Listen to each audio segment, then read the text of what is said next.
দর্শক বন্ধু, আমি শ্রী প্রদীপ। আজকে আমি আলোচনা করব বিদেশে যাত্রা নিয়ে।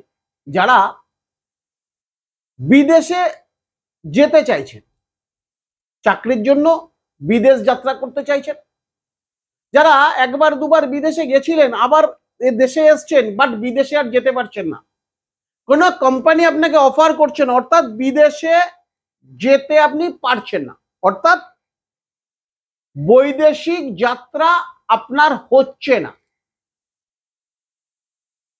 বহু তান্ত্রিক জ্যোতিষের কাছে যাচ্ছেন, তারা দশা অন্তর্দশা থেকে বলছে সামনের ডেটে হবে, পরের ডেটে হবে, পরের ডেটে হবে, দীর্ঘদিন ধরে ঘুরছে। সামনে আপনার জীবনকে পরিবর্তন করতে পারে এইরকম একটি মাস আসতে চলেছে, অর্থাৎ শ্রাবণ মাস। আমার এই অনুষ্ঠানটা শুনে আপনি একবার করুন, দেখুন আপনার বিদেশি যাত্রা কনফার্ম হবে। কি করবেন?